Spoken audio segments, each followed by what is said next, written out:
Assessore Santoro, l'importanza di questa iniziativa che permette di visitare luoghi privati, prestigiosi da un punto di vista culturale, allo stesso tempo in forma totalmente gratuita, anche con visite accompagnate. Sì, una grandissima opportunità per conoscere, che è il primo passo per amare ed essere orgogliosi di queste realtà straordinarie che costellano la nostra regione. I proprietari apriranno gratuitamente quanto di più intimo c'è in una famiglia, ovvero la propria casa, proprio per rendere partecipi i visitatori della storia che ha attraversato questi luoghi, questi giardini e queste case, che da case agricole sono via via trasformate in case padronali, ma che rappresentano la nostra storia e il nostro presidio territoriale. Quindi una grandissima occasione, e ringrazio i 6 comuni che hanno promosso questa iniziativa e l'associazione itineraria delle guide, che permetteranno a titolo totalmente gratuito una conoscenza ed un accompagnamento alla conoscenza di questi luoghi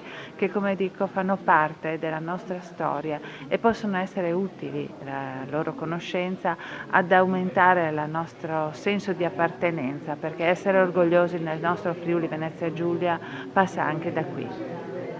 Vice Sindaco Zamò, l'iniziativa di Ville Aperte che parte dal territorio, questa 13ª edizione che consentirà di visitare luoghi culturali di un'importanza assoluta per la Regione in forma gratuita. Buongiorno, allora ho il piacere di portare il saluto di Noi Cultura e Turismo, un'associazione spontanea di 6 comuni che comprende Manzano, San Giovanni, Alnatisone, Pradamano, Pavia di Udine e Premariacco, un'associazione che con la 13ª edizione Ville Aperte vuol dire, assieme e in collaborazione e grazie al contributo e alla disponibilità dei proprietari, apriamo questo patrimonio importante della cultura, della storia del nostro Friuli, che sono le ville storiche